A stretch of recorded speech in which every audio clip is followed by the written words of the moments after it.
بسم اللہ الرحمن الرحیم۔ الذی، اب ذرا خیال کرنا ہے کہ الذی یہاں سے حضرت ابراہیم الوہیت کی صفات بیان کر رہے ہیں اور تقابل پیش کر رہے ہیں کہ وہ تمہاری پکاریں نہیں سنتے، لا یسمعون حال یسمعون، اسی سے سمجھ آ گیا وہ نہیں سنتے، نہیں نفع دے سکتے، نہیں نقصان دے سکتے۔ اور میں بتاتا ہوں معبود برحق کی صفات کیا ہوتی ہیں۔ تو معبود برحق یہ قرآن کریم کا بہت لمبا مضمون ہے، جس کو میں نے کلمۃ التوحید کے آخر میں پوری تفسیر کے ساتھ ذکر کیا، معبودان باطلہ کے احوال اور معبود برحق کی صفات۔ تو معبود حق کیا ہے؟ الحی۔ معبودان باطلہ کیا ہے؟ اموات غیر احیاء۔ معبود حق کیا ہے؟ خالق کل شیء، لہ الخلق والامر۔ اور معبودان باطلہ کون ہے؟ لا یخلقون شیئا، لن یخلقوا ذبابا، تو ہم یخلقون۔ اور پھر معبود حق کون ہے؟ معبود حق وہ للہ غیب السماوات، لہو غیب السماوات، انی اعلم غیب السماوات۔ سب غیبوں کو جاننا معبود برحق کی شان ہے۔ اور معبودان باطلہ قل لا یعلم من فی السماوات والارض الغیب الا اللہ وعنده مفاتیح الغیب لا یعلمها الا هو۔ اور یہ ساری صفات احوال معبودان باطلہ سے نفی، خواہ انبیاء غیر انبیاء ملائکہ جو بھی ہے سب سے نفی۔ پھر معبود حق کی شان للہ ملک السماوات، لہو ملک السماوات، للہ ما فی السماوات، لہو ما فی السماوات، ہر چیز پہ تصرف کرنا۔ اور معبودان باطلہ لا یملکون انفسہم نفعا ولا ضرا، آگے لا موتم ولا حیاتم ولا نشورا، یہ اپنے نفسوں کے نفع نقصان کے بھی مالک نہیں۔ کل لا املک لنفسی نفعا ولا ضرا، کل لا املک لنفسی نفعا ولا ضرا الا ما شاء اللہ۔ تو یہ صفات جن جن کو اللہ کے سوا پکارا گیا یہ ان کے احوال اور اللہ کی شان اور معبود برحق کی شان وہ کیا ہے؟ السمیع۔ اور اللہ کے سوا جن کو پکارتے ہیں، چاہے عیسیٰ کو، چاہے بی بی مریم کو، چاہے انبیاء کو، وہ لا یسمعون ہم عن دعائہم غافلون ان کننا ان عبادتکم لغافلین قالوا لا علم لنا انک انت علام الغیوب۔ تو ان کے یہ احوال ہیں۔ اور اللہ کی شان السمیع بھی ہے، البصیر بھی ہے۔ اسی طرح وہ بہت لمبا مضمون ہے کلمۃ التوحید کا، آخر میں دیکھ لینا۔ تو حضرت ابراہیم کے اسی انداز سے ماخوذ ہے۔ حضرت ابراہیم نے ان کی کمزوریاں بیان کی کہ وہ سنتے بھی نہیں، نافع بھی نہیں، زار بھی نہیں، تو علاقے سے بن گئے۔ الہ وہ ہے الذی خلقنی، خیال کرنا ہے، الذی خلقنی، جس نے مجھے پیدا کیا، پہلا وصف ہے۔ اور خلقنی یہ تصرف ما فوق الاسباب ہے۔ خلقنی الہ وہ ہے جو متصرف ما فوق الاسباب ہے۔ فہو یہدین، اور صرف وہی یہدین میری رہنمائی کرنے والا ہے، مصالح دارین میں، دنیا آخرت میں میری رہنمائی کرنے والا یہ آیت سورت طٰہٰ میں گزری ہے پوری تفسیر کے ساتھ. کیا تھی؟ آتا خلقہ ثم ہدا ثم ہدا، پہلا درجہ خلق کا ہے، ثم ہدا دوسرا درجہ مصالح دارین کی طرف رہنمائی کرنے کا ہے. حضرت ابراہیم نے یہی بیان کیا. تو پہلا وصف ہے خالقیت اور دوسرا وصف ہے ہوگا یہدین، وہ میری تمام مصالح میں رہنمائی کرے گا. والذی وہ ذات پاک، تیسرا وصف والذی ہوگا یطعمنی، وہی ذات کہ صرف وہی مجھے کھلاتا ہے، ویسقین اور صرف وہی مجھے پلاتا ہے. خلقنی ایک، یہدین دو، یطعمنی تین، یسقین چار، وَإِذَا مَرِضْتُ اور نمبر 5 اور جب میں بیمار ہو جاؤں فَهُوَ يَشْفِينِ، پس وہی مجھے شفا دینے والا ہے، صرف وہی مجھے شفا دینے والا ہے. کتنی ہو گئے بھائی؟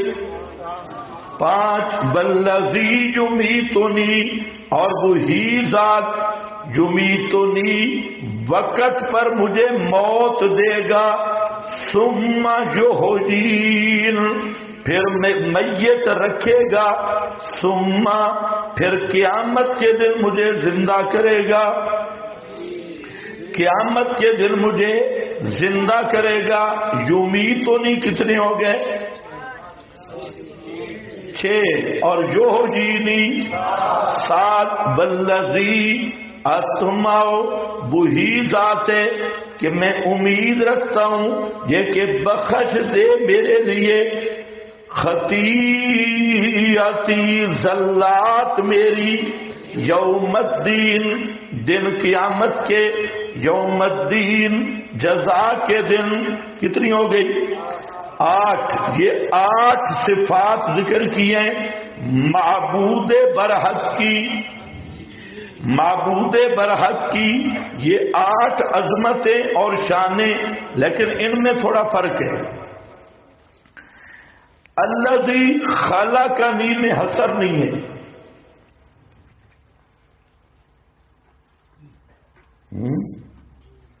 الذی خلقنی میں حصر نہیں. دیکھو کوئی جملہ ملتا ہے حصر ہے. فہوبا یہدین میں حصر ہے،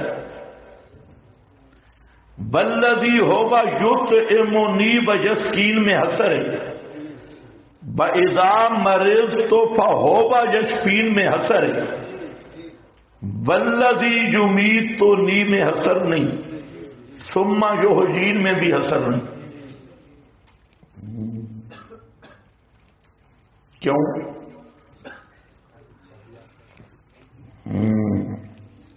کہ یہ جو خلقنی ہے نا، اور احیاء اور اماتت یہ متفق علیہ چیزیں.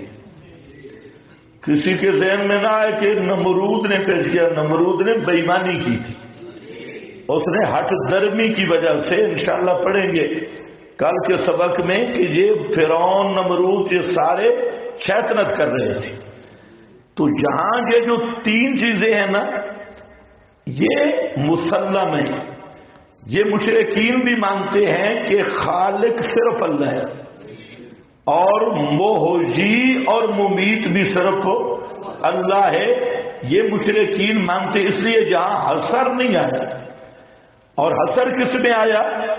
فہوبا یہدی، یعنی حصر سری کی بات کر رہا ہوں. ویسے رضی کے قانون بتا چکا ہوں کہ کلام کے ایک جز میں بھی پورے کلام میں حصر واجب کرتا ہے، لیکن وہ ضمنی حصر ہے. حصر سری کی بات کر رہا ہوں کہ صراحتاً حصر وہ آیا فہوبا یہدین مشرک جو دھوکہ دیتا ہے نا تحت الاسباب میں، تو ہدایت دونوں طرح ہوتی ہے، تحت الاسباب بھی اور فوق الاسباب بھی۔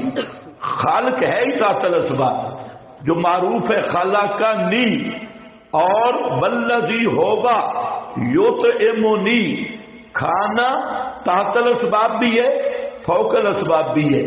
یسقین، پانی پلانا تحت الاسباب بھی ہے فوق الاسباب بھی ہے۔ اور نیز یہ جو ہدایت، اطعام اور پانی پلانا، یہ مشرکین اپنے درباروں کی طرف بھی نسبت کرتے ہیں۔ علی حجویری بھی کر سکتا ہے، فلانا بھی کر سکتا ہے۔ اور شفا دینا، یہ بھی دونوں صورتیں ہیں، شفا ما فوق الاسباب بھی تحت الاسباب بھی۔ اور جہاں مشرکین شفا کی نسبت بھی غیر اللہ کی طرف کرتے ہیں، پنجے پہ منت باندھی، قبر کی مٹی کھائی اور بابے کا نمک کھایا اور بابے کے استنجا گاہ کو دیکھا اور شفا مل گئی، یہ تو احیاء اور اماتت، جان ڈالنا اور جان نکالنا، اس کا مشرکین بہت کم ہے جو اس حد تک تصرف۔ آج کے مشرک تو مانتے ہیں، لیکن پرانے مشرک تھوڑے شریف تھے، آج والے تھوڑے بدماش ہیں، یہ آگے چلے ہوئے۔ تو بہرحال جہاں پر پہلی صفت ہے خلقنی، دوسرا یہدین سے مراد کیا ہے؟ اصل میں تھا یہدینی، یہدینی، تو یہ ایک یا گر گئی ہے، یہدین کسرہ اسی پہ دلالت کر رہا ہے۔ پس وہی اللہ ہی میری رہنمائی کرتا ہے، اور کوئی بھی مسالے دارین ثم ہدا کا مفہوم ذہن میں ہو کہ جتنے میرے کام ہیں وہ سارے کام اور بگڑی بنانے والا اللہ، پیدا کرنے والا، ثم ہدا کا مفہوم ذہن میں ہو تو معنی کیا ہوگا کہ رب العالمین الہ وہ ہے جس نے مجھے پیدا کیا، اور الہ وہ ہے جو میرا کارساز اور بگڑی بنانے والا ہے۔ والذی ہوگا یطعمنی، الہ وہی ذات ہے جو اطعام، جو مجھے روٹی کا انتظام کرتا ہے ما فوق الاسباب، اور پانی پلاتا ہے ما فوق الاسباب، وہی الہ ہے یعنی میرے رزق کا ضامن، روزیاں دینے والا۔ وَإِذَا مَرِضْتُ فَهُوَ يَشْفِينِ، اور جب میں مریض ہو جاتا ہوں، اب مرض کی نسبت اپنی طرف کی، جب میں مریض ہوتا ہوں کون کرتا ہے؟ کرتا اللہ ہے، لیکن مرض کی نسبت اللہ کی طرف نہیں کی، حالانکہ مرض دینے والا بھی کون ہے؟ اللہ، شفا دینے والا بھی اللہ، لیکن نسبت نہیں کی۔ تو یہ ہے تعدب مع اللہ، اللہ تعالی کے ساتھ ادب کا معاملہ، تعدب مع اللہ۔ جیسے قرآن کریم میں بہت ساری جگہ پہ آپ پڑھیں گے، اور حدیث میں ہے وَالشَّرُّ لَيْسَ إِلَيْكَ، وَالشَّرُّ لَيْسَ إِلَيْكَ، شر کی نسبت تیری طرف نہیں ہوتی۔ وَإِذَا مَرِضْتُ فَهُوَ يَشْفِينِ، تو مرض یہ شر ہے، اس کی نسبت براہ راست اللہ تعالی کی طرف نہیں کی، جیسے سورہ فاتحہ میں ہے، ذرا پڑھو صراط الذین انعمت، انعام کی نسبت اللہ کی طرف ہے، اور غیر المغضوب، مغضوب مفعول ہے، غضب کرنے والا اللہ ہے، لیکن نسبت براہ راست نہیں کی گئی، مغضوب کہا گیا۔ اسی طرح حضرت خضر اور حضرت موسیٰ کے واقعہ میں بھی آپ نے پڑھا کہ وہاں پر بھی حضرت خضر نے جو جس کام میں بظاہر عیب تھا اس کی نسبت اپنی طرف کی ہے۔ کون سا مسئلہ؟ ہاں، اردت ان، میں نے ارادہ کیا کہ میں اس کشتی کو عیب دار بنا دوں، تو عیب کی نسبت اپنی طرف کی، تو یہی اس حدیث کا معنی ہے بشر لیسا الیہ، شر کی نسبت تیری طرف نہیں ہوتی، اگرچہ خیر کا پیدا کرنے والا بھی اللہ ہے اور شر کا خالق بھی اللہ ہے۔ یہ صرف تعدب فی القول ہے۔ بولو کیا ہے؟ تعدب فی القول، قول میں ادب اختیار کرنا۔ فَإِذَا مَرِضْتُ، اور جب میں بیمار ہو جاتا ہوں، اور مناسبت واضح ہے، یُطْعِمُنِی وَیَسْقِینِ، جو کھانا کھاتا ہے پانی پیتا ہے وہ بیمار بھی ہوتا ہے، جو کھانا کھاتا ہے پانی پیتا ہے وہ بیمار بھی ہوتا ہے۔ جب میں بیمار ہوتا ہوں فَهُوَ یَشْفِینِ، تو کیا معنی کرو گے؟ صرف وہی مجھے شفا دینے والا ہے، حسر ہے، اور کوئی شفا دینے والا نہیں ہے، صرف وہی ہے۔ وَالَّذِی یُمِیتُنِی، وَالَّذِی یُمِیتُنِی، اور سب سے مرض کی انتہا موت ہے، سب مرضوں کی انتہا موت ہے۔ اطعام اسکا کی انتہا مرض ہے۔ اکثر آپ بھی کہتے ہیں ہم بیمار ہیں، تو بیماریاں کس سے آتی ہیں؟ کھانے پینے کی وجہ، سبب بنتا ہے نا۔ تو پھر مرض کی انتہا موت ہے۔ وَإِذَا مَرِضْتُ فَهُوَ یَشْفِینِ، علاج وہ ہوتا ہے جو بیماروں کو شفا دے۔ وَالَّذِی یُمِیتُنِی ثُمَّ یُحْیِینِ، اب ذرا پیچھے دیکھو، ان سے نفی کیا کی تھی کہ جن کو تم پکارتے ہو نہ سنتے ہیں نہ کچھ کر سکتے ہیں۔ الہ وہ ہے جس کا کمال کے پیدا کرے، الہ وہ ہے جو بگڑی بنانے والا کارساز ہو، الہ وہ ہے جو اپنی مخلوق کو روزیوں کا انتظام کرے، الہ وہ ہے جو بیماروں کو شفا عطا کرے، الہ وہ ہے جس کے جو موت و حیات پہ تصرف رکھتا ہو، احیاء اور اماتت پر تصرف رکھتا ہو، اور پھر اماتت والذی یمیتنی۔ اب ذرا خیال کرنا ہے، یمیتنی کے آگے کیا کھڑا ہے؟ ثم، اور یہ ثم کیوں آیا؟ ثم آتا ہے تراخی للزمان کے لیے، اور تراخی کا کیا مطلب؟ کہ موت کے بعد پھر زندہ کر دے گا۔ یمیتنی، مجھے موت دے گا اور پھر میت رکھے گا، موت دینے کے بعد پھر میت رکھے گا۔ اور یہ کب تک میت رکھے گا؟ المومنون میں پڑھا ہے ثم انکم بعد ذالک لمیتون، ثم انکم ان بعد ذالک لمیتون ثم انکم یوم القیامت تبعثون، پھر تم سب کے سب کب زندہ ہوگے؟ قیامت والے دن۔ یوم القیامہ، یوم دفن نہیں، دفن کے وقت نہیں، یوم القیامہ قیامت والے دن۔ تو یہ پیغمبر کی بات ہے، اور وہ بھی سب انبیاء ذریت آدم، حضرت آدم کی بات ہے۔ اب ذرا دیکھو، کہتے ہیں جی اکابر، اب ذرا اکابر بھی دیکھ لیں، اکابر پہ بھی جھوٹ بولتے ہیں۔ یہاں آپ کے پاس اردو ترجمہ لکھا ہے، کس کا ہے؟ کشف الرحمان۔ کشف الرحمان پہ سب دیوبندی اکابرین کی تصدیق آتی، اور یہ علامہ احمد سعید دہلوی دہلی کے بزرگ ہیں، اور اپنے زمانے کے معروف مفسر ہیں۔ ان کی تفسیر ہے کشف الرحمان۔ اب کیا کہتے ہیں؟ وہ ایسا ہے جو اپنے وقت پر مجھ کو موت دے گا، آگے ذرا پڑھو، پھر مجھ کو قیامت میں زندہ کرے گا، پھر مجھ کو قیامت میں زندہ کرے گا. کس کی بات ہے؟ حضرت ابراہیم کی.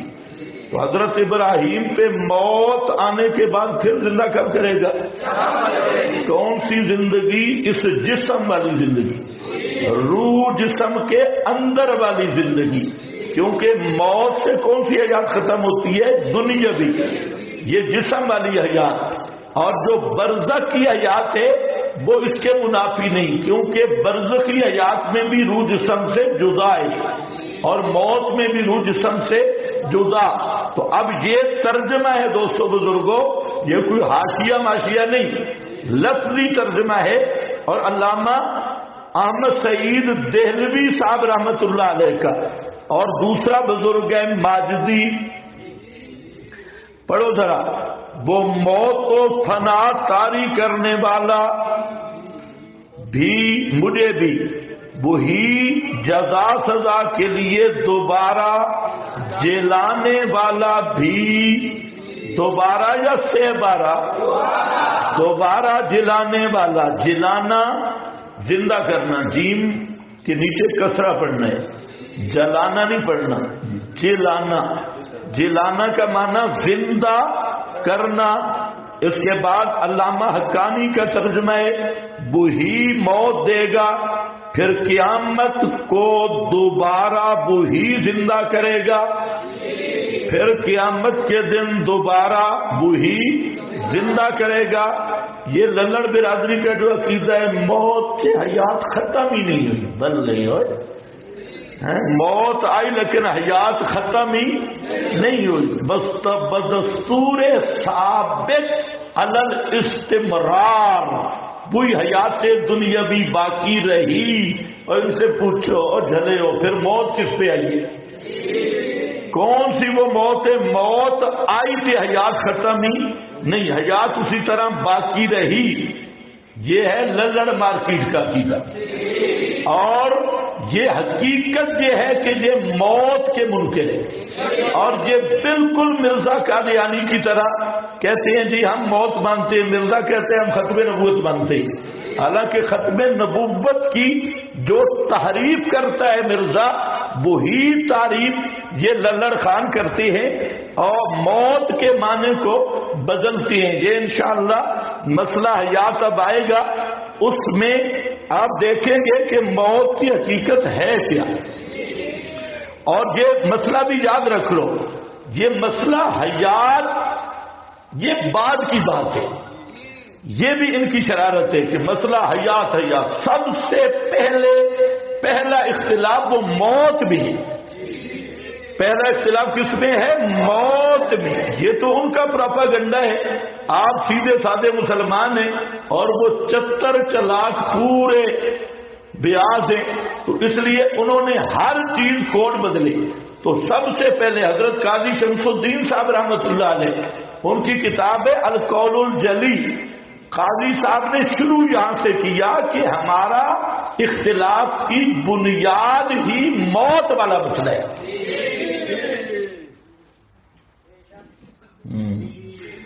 ان کے نزدیک یہ آپ دیکھیں گے، ان کے نزدیک روح نکلی کوئی نکلی نہیں. انبیاء کی ارواح خارج ہی نہیں. وہ کہتے ہیں اگر خارج مانے تو پھر کلام اللہ کی فصاحت باقی نہیں رہتی.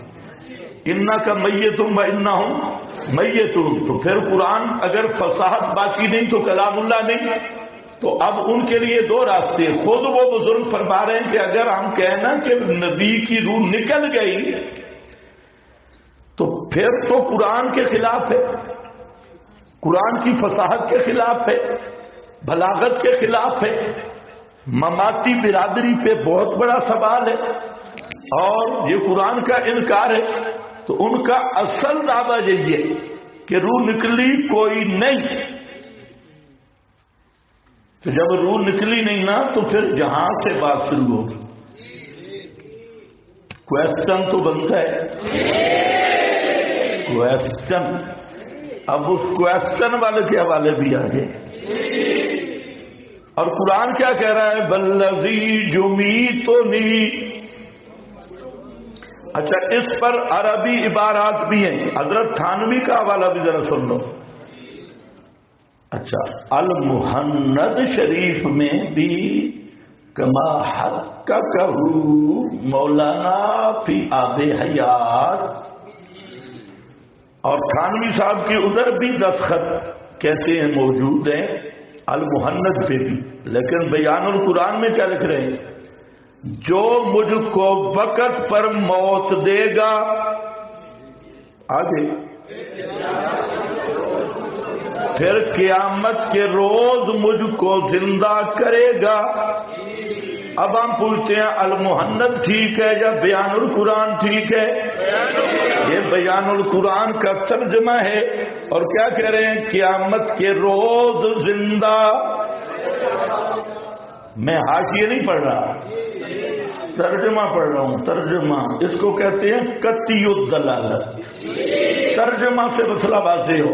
اب سوال یہ ہے کہ یہ مظہری، یہ ماجدی، حقانی اور کشف الرحمان، بیان القرآن اب دو حال سے خالی نہیں، انہوں نے ترجمہ صحیح کیا تو للڑ بے ایمان، اور اگر انہوں نے ترجمہ ہی غلط کیا تب بھی للڑ بے ایمان۔ کیوں؟ کہ محرفین کو اکابر مانتی۔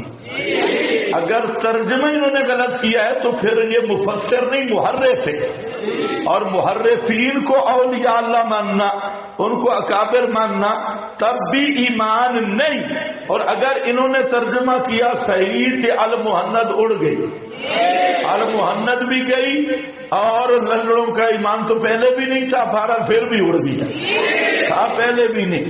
تو اب دو ہی صورتیں ہیں، اتنا کام کچا نہیں ہے، کام بہت پکا ہے، اور ترجمے میں پکا ہے۔ یہ مسئلہ آیات ممات میں آیت آئے گی، جہاں ادھر میں بات پھر کوئی اور کروں گا، یہ بات وہاں نہیں آئے گی، جو ایسے گزر گئی اس مسئلے میں نہیں آئیں گی۔ بلذی جمیتنی، پڑھو ذرا، والذی جمیتنی بقبض روحی فی الدنیا، جو میری روح کو قبض کرنے کی صورت میں موت دے گا، روح کو قبض کرنے کی صورت میں موت دے گا۔ اب ان کے دیکھو المہند آب حیات اٹھائیے، اور بخاری جہاں چھوڑی، بخاری حضرت عائشہ چادر اٹھا کے آتی ہے، ہذا کساء نوزع فی روح رسول اللہ، یہ وہ چادر ہے کہ آپ اس میں تھے کہ آپ کی روح مبارک بدن سے نوزع کھینچ لی گئی۔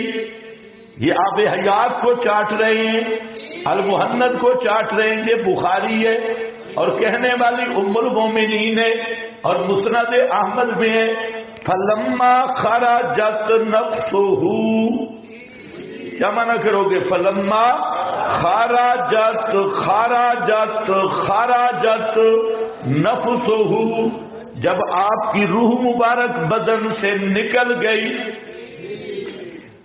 سمجھ گئے میری بات؟ نکل گئی۔ حضرت عائشہ جن کی گود میں آپ کی وفات ہے، وہ کہتی ہے روح نکلی اور روح کھینچ لی گئی، خرجت نفسہ۔ اور یہ کس کو لے کے نہیں؟ المہند آب حیات، اور پھر ان کا ایک سید امین الحق ہے پشاور کا، ہاں بھلا اس کا بہت زبردست رسالہ لکھا، مجھے ملتا تو اگر زندہ ہے تو اس کو انعام دیتا، بہترین۔ اس نے کہا یہ جو تعلق مانتی ہے یہ بھی مانتی ہے، ارواح کا جسم کے ساتھ تعلق ماننے والے یہ بھی مانتی ہے۔ اصل یہ ہے کہ انبیاء کرام کی ارواح بدن میں ہے، نکلی کوئی نہیں، اور انبیاء چلتے پھرتے بھی ہیں، زمین پہ بھی آسمان پہ بھی، بس جیسے فرشتے ہم سے غائب ہیں وہ ہم سے غائب ہیں، حج بھی کرتے ہیں، جہاد میں بھی جاتے ہیں، اور آتے جاتے نیچے زمین اوپر سارے چل پھر رہے۔ مزہ آیا نا؟ عقیدہ یوں ہوتا ہے جب فرشتے تھوڑا سا تعلق، اس نے کہا جو تھوڑا سا تعلق رکھتا ہے یہ بھی حیات النبی کا منکر اور گستاخ ہے۔ والذی یمیتنی، پڑھو پڑھو، بقبض روحی، اب عبارت بھی سٹ کر لو، فی الدنیا ثم یحیین، کب؟ فی الآخرہ، قیامت میں، بلہذا تراخا بین الموت والاحیاء اتا بثم ہنا، اسی لیے جہاں ثم لایا گیا، ثم تراخی کے لیے، لأنہ الاماتہ تو فی الدنیا بل احیاء فی الآخرہ، اس لیے دنیا میں اماتت ہوگی اور قیامت میں پھر زندگی ہوگی۔ السراج المنیر، پھر آگے روح المعانی ہے، ثم لتراخی الزمانی، کس کے لیے؟ تراخی زمانی کے لیے، لأن المراد بالاحیاء الاحیاء للبعث وہو متراخر، جہاں زندہ کرنے سے مراد قیامت کے دن زندہ کرنا ہے، اس لیے درمیان میں ثم لایا، روح المعانی ہے، آگے میرا ہے، والذی یمیتنی فی الدنیا بقبض روحی ثم یحیین یوم القیامہ، جو مجھے موت دے گا دنیا میں، کیسے موت آئے گی؟ بے قبض روحی، میری روح کو قبض کرنے کے ساتھ پھر مجھے زندہ کرے گا قیامت کے دن جزا کے لیے۔ اگلا عبارت یہ اعراب القرآن کی ہے، فرماتی ہیں عطف ہے یحیین کا یمیتنی پر بے ثم کے ساتھ، اس لیے کیوں کہ جہاں پر ثم کے لیے وہی کہہ رہا ہے کہ یہ تراخی کے لیے ہے اور اماتت اور احیاء کے درمیان زمانہ ہے، بل مراد بالاحیاء فی قولہ والذی یمیتنی ثم یحیین اعادۃ الحیات الی المیت یوم القیامہ، میت کی طرف حیات کو لوٹانا کب ہوگا؟ اور بات پیغمبر کی ہے، حضرت ابراہیم کی، اور آگے وَهُوَ الَّذِي خَلَقَنِي ثُمَّ يُمِيتُنِي حِينَمَا یحیین، آگے ثُمَّ يَبْعَثُنِي حَيًّا مَرَّةً اُخْرَى يَوْمَ الْقِيَامَةِ، قیامت کے دن پھر مجھے زندہ کرے گا۔ یہی نیچے یہ المنیر میں ہے، یہی بات امام خازن نے کی کہ دنیا میں موت دے گا، قیامت والے دن زندہ کرے گا، یہی بات امام قرطبی نے کی، والذی یمیتنی ثم یحیین یرید البعث، قیامت والی حیات مراد ہے، یہی بات علامہ بغوی نے معلم التنزیل میں کی، ادخل ثم ہاہنا للتراخی، جہاں پر ثم تراخی زمان کے لیے آیا، اور مطلب یہ ہے یمیتنی فی الدنیا ویحیینی فی الآخرہ، ثم یحیین یعنی یمیتنی فی الدنیا ویحیینی للبعث، بعث کے لیے۔ اگلی عبارت خطرناک ہے، ثم یحیینی اذا اراد بعد مماتی، بعد مماتی، احیاء سے پہلے ممات ہوگی، ابن جریر مماتی، ہاں بہت تکلیف ہوتی ہے نا مماتی، یہ ابن جریر ہے۔ چلو بہرحال یہاں پر یہ مسئلہ بالکل واضح ہے کہ پیغمبر کی بھی موت کے بعد پھر اس بدن والی زندگی کب ملے گی؟ قیامت والے دن۔ ہاں یہ جو للڑ بازی کا کہنا ہے جو انبیاء کی موت ساتر حیات ہوتی ہے اور حیات منقطع نہیں ہوتی، اس نسقتی کے خلاف ہے، اور دوسرا یہ کہ اللہ کو روح رکھنے کی جگہ نہیں ملتی اور پھر جسم کے اندر واپس کرتا ہے، وہ بھی اس نسقتی کے خلاف ہے۔ اور تیسرا انبیاء اور غیر انبیاء کا اس مسئلہ میں ضابطہ کلی اور قانون کلی ایک ہے جو انکم بعد ذالک لمیتون ثم انکم یوم القیامت تبعثون میں بیان ہوا ہے۔ اور یہ مسئلہ فروعی شروعی نہیں ہے، جو فروعی کہتے ہیں اس کا بھی دماغی توازن کا علاج کی ضرورت ہے۔ بلذی یمیتنی ثم یحیین بلذی اطمع ان یغفر لی بلذی وہ ذات کہ امید رکھتا ہوں میں کہ معاف کر دے گا مجھے میری خطائیں، یعنی زلات، انبیاء معصوم ہیں، اور خطیہ کا معنی زلت، خلاف اولا باتیں، اور پیغمبروں کی شان بلند ہوتی ہے، انبیاء کی شان اور مقام اللہ کے ہاں بہت زیادہ بلند ہوتا ہے، تو یہ خطیہ ان کی شان کے لحاظ سے شرن گناہ نہیں ہوتا۔ شرن انبیاء سب معصوم ہیں، لیکن انبیاء کی عظمت شان درجہ بدرجہ بڑھتی جاتی ہے ہر لمحہ، تو پچھلے والا لمحہ اس لمحہ کی نسبت خطا اور ذلت محسوس ہوتا ہے، یا خلاف اولا کا ان پر لفظ ذلت اور خطیہ کا آئے گا۔ یوم الدین، دن جزا کے، بس یہ 8 صفات ذکر کی ہیں معبود برحق کی، کہ اور ان سب کا خلاصہ نکالیں تو وہی ہے کہ معبود برحق وہ ہے جو متصرف ما فوق الاسباب ہے، اور سمیع بصیر علیم یعنی عالم ما فوق الاسباب ہے، تو وہ الہ ہوتا ہے۔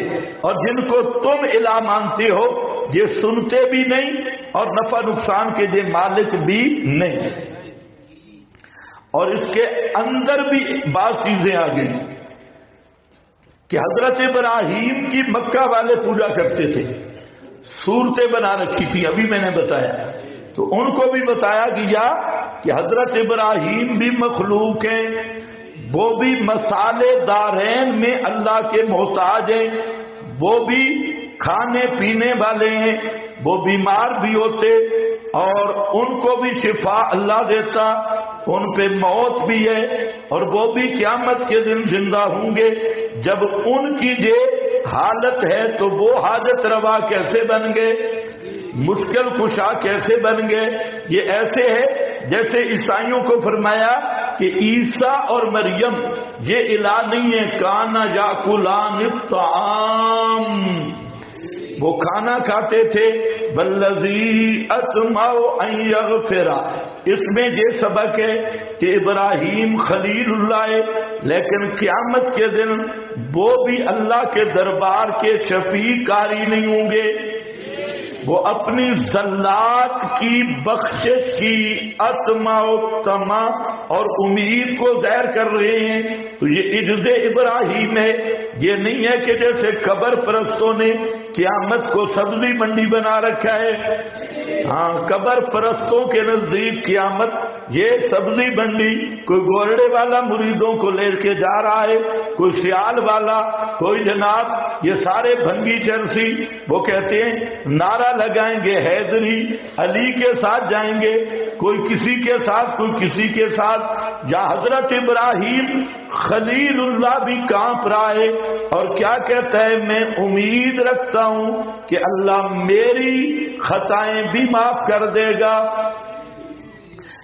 جو اتنا عاجز ہو وہ شفیع کاری کیسے بن سکتا ہے؟ اور اگر حضرت ابراہیم زوری زور چھڑانے والے نہیں تھے، گولڑا والا کدھر آ گیا؟ سیال والا کیسے چھڑانے والا ہے؟ بری امام کیا پہاڑ اکھیڑے گا؟ اور یہ جن کو انہوں نے 12 معصوم تھے، 14 معصوم، یہ کیا؟ تو وہاں وہ قیامت ہے، الملک یومئذ الحق للرحمن، اس دن صرف رحمان کی طاقت کا ظہور ہوگا اور رحمان کے ملک اور بادشاہی کا ظہور ہوگا۔ یہ سبزی منڈی نہیں قیامت کے جس کے ہتھے جو چاہے کوئی گونگلو لے جائے، کوئی مولیاں لے جائے، کوئی ٹماٹر لے جائے، یہ ایسا نہیں ہوگا۔ تو اس لیے فرمایا اب یہ 8 صفتیں بیان کر کے حضرت ابراہیم مناجات شروع کر رہے ہیں، اور یہی طریقہ ہے دعا مانگنے کا، اللہ تعالی کی صفات بیان کر کے مناجات کرنا، دعا کر رہے ہیں۔